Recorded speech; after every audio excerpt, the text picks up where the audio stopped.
Hello everyone, আসসালামু আলাইকুম রহমতুল্লাহি বারাকাতু। ওয়েলকাম করছি শাহ ইউএসএ দেখার জন্য। আশা করি সবাই সুস্থ আছেন, ভালো আছেন, নিরাপদে আছেন। তবে যে যেখান থেকে দেখছেন সবাইকে জানাচ্ছি অসংখ্য ধন্যবাদ। চলে আসলাম নতুন আরেকটা ব্লগ নিয়ে। তো আজকে যাচ্ছি আমি সিলেট থেকে চিটাগং। চিটাগং আমার নানা বাড়ি আর আমার মামার বাড়ি। তো রাতের বেলা আমি রওনা হয়ে গিয়েছি। তো আজ যাচ্ছি স্লিপারে প্যারাডাইস সেই বাসে।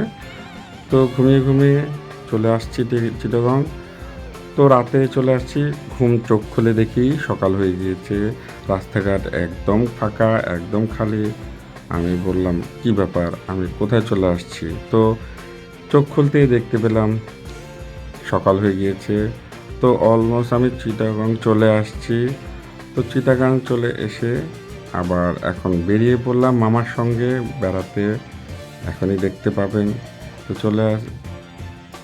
আমার ব্লগটি উপভোগ করুন। এই যে চলে আসছি, এখানে চলে আসছি মামার সঙ্গে। আমার সঙ্গে আছে আমার ছোট মামা আর আমার ওয়াসিম মামা। তো এখানে চলে আসছি যেখানে জেলেরা ইলিশ মাছ ধরে। তো এখানে সবাই গোসল করতেছে গরমের কারণে। আজকে খুবই গরম, ঠান্ডা তো নেই, বাতাসও নেই। তো দেখতেই পাচ্ছেন। তো আমি যাচ্ছি সাগরের কিনারে। তো আজকে আমি একদম সাগরে পাড়ে যাব না, বাট দূর থেকে আপনাদেরকে এই আমার ব্লগটি উপভোগ করার জন্য আমার আশপাশ যেই ভিউগুলো আছে সেটা আপনাদের সাথে শেয়ার করছি। আর যেতে যেতে পথে দেখা হলো ইলিশ মাছ। এই যে দেখেন, তারা বরফ দিয়ে বরফ পিছিয়ে সেই সেটা পাঠাচ্ছে তাদের যেখানে যাবে, যে এই প্রোডাক্টটি সেখানেই পাঠাচ্ছে। তো সেটাই আপনাদের সাথে শেয়ার করলাম। এই যে মেন রোডে চলে আসছি, আর এই যে হলো বরফ দিয়ে ইলিশ মাছ। তো চলুন আমরা রাস্তা পার হই। এখন রাস্তা পার হয়ে আমরা যাব সেই যেই জায়গাটায়, ওই জায়গাটায় এখানে মানুষ জেলেরা ধরে নিয়ে আসে। ধরে নিয়ে আসার পর ওইখানে সেই আপনার মাছটা নিলাম বলে, সেটা নিলামে ডাক ঘটে। তো ডাক উঠে যে যত দিয়ে নিতে পারে তখনই সেটা বিক্রি হয়ে যায়। তখনই এটা বাজারজাত হয়, সেটা দূর দূরান্ত এটা চলে যায়, ঢাকায় চলে যায় বা আরও কোনো অন্যান্য ডিস্ট্রিক্টে চলে যায়। তো এখান থেকে সব জেলেরা মাছ ধরতেছে। এই দেখেন চলে আসছি। তো আশপাশে অনেক দোকানগুলো ছিল। এই যে দেখেন খুব রৌদ্র, তো সবাই ছাতি নিয়ে আসছিল। তো আমি ছাতি আনতে ভুলে গিয়েছি, বাট বুঝতে পারিনি যে এত গরম পড়বে বা এত গরম লাগতেছিল।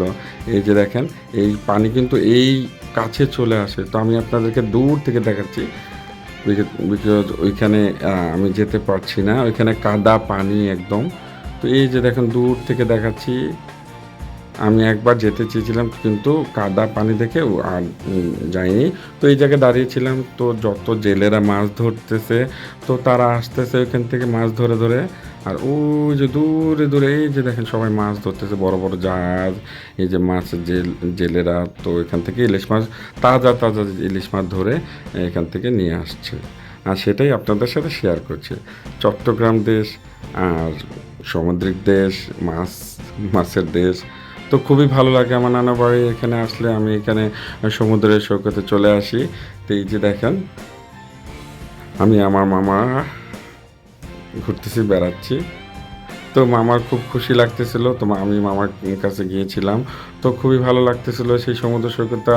আরও ভালো লাগতেছিল জেলেরা যখন অনেক ধরনের এই যে ইলিশ মাছগুলো যাতে যাতে মাছগুলো দেখতে পাচ্ছিলাম মাথায় করে। এই দেখেন এই যে উনি ব্যাগ ভর্তি ইলিশ মাছ নিয়ে যাচ্ছে। যাই হোক, সেটাই আপনাদের সাথে শেয়ার করছি। আর এটা উপভোগ করতে থাকুন, দেখতেই থাকুন, অবশ্যই ভালো লাগবে। আর তো সাবস্ক্রাইব করতে, লাইক দিতে, শেয়ার দিতে ভুলবেন না আপনারা। তো আমার নতুন নতুন ব্লগ দেখার জন্য আপনাকে ওয়েট করতে হবে। আর দেখতে থাকুন আর শেয়ার করতে থাকুন। প্লিজ সাবস্ক্রাইব করবেন। আর অবশ্যই নতুন নতুন ব্লগ দেখার জন্য অপেক্ষা করবেন। তো এই যে দেখেন এই টুকরি ভর্তি মাছ, ইলিশ মাছ। এই দেখেন এখানে সামুদ্রিক মাছও আছে। এই যে দেখেন, এই যে দেখছেন। তো আমি আর ডাকিনি তাদেরকে। তো এখান থেকে চলে যাচ্ছি এই জায়গাটায়, এটা হলো বাজার। এখানে নিলাম হয়। তো এখানে এসে সেই পাকার ভিতরে ঢেলে দেয়, তারপরে বাস্কেট ভর্তি করে সেই নিলাম হয়। তারপর সেটা চলে যায় বাজার, যেটা ঢাকায় চলে যায়। তো এই যে দেখেন এখান থেকে নিলাম হচ্ছে ডাক হচ্ছে যে যত দিয়ে নিবে তো সেটাই ডাক হচ্ছিলো। তো সেটা আপনার সাথে শেয়ার করলাম। তো অবশ্যই ভালো লাগবে। তো যেতে পথে আমি এখন চলে যাব। যেতে পথে দেখা মিললো আমাদের স্টেডিয়াম চিটাগাংয়ের। তো সেটা আপনার সাথে একটু শেয়ার করলাম। তো আমি বেশি ব্লগ করতে পারিনি। আমি একটু তাড়াহুড়ার মধ্যে ছিলাম। তো যেতে পথে যেটা আমার চোখের সামনে আসলো সেটা আপনাদের সাথে শেয়ার করছি। তো দেখবেন সবাই। খারাপ মন্তব্য করবেন না সবাই। তো আমার এখান থেকে ঘোরা শেষ। চলে আসলাম বাড়িতে, আমার নানু বাড়িতে। এই নানু বাড়িতে এখানে আমি ছোটোবেলায় খুবই আসতাম ঢাকা বাংলাদেশে যখন ছিলাম। তো এখানে আমি এসে খুব খেলাধুলা করতাম, মজা করতাম। তো যাই হোক আমার নানা নানি আজকে তারা অনেক দূরে চলে গিয়েছে, আজ আমাদের মাঝে নেই। তো তাদের জন্য সবার জন্য দোয়া করবেন, তারা যেন জান্নাতবাসী হন ইনশাল্লাহ। তো যাই হোক এতক্ষণ আপনারা আমার সঙ্গেই থাকলেন। অসংখ্য ধন্যবাদ সবাইকে আমার সঙ্গে থাকার জন্য আর এই ব্লগটি উপভোগ করার জন্য। অবশ্যই দেখা হবে অন্য কোথাও নতুন ভিডিও নিয়ে, নতুন ব্লগ নিয়ে। এই পর্যন্ত সবাই সুস্থ থাকবেন, ভালো থাকবেন, নিরাপদ থাকবেন। দেখা হবে নতুন কোনো ব্লগ নিয়ে। এই পর্যন্ত থ্যাংক ইউ সবাইকে, অসংখ্য ধন্যবাদ। আসসালামু আলাইকুম ওয়া রাহমাতুল্লাহি ওয়া বারাকাতুহু।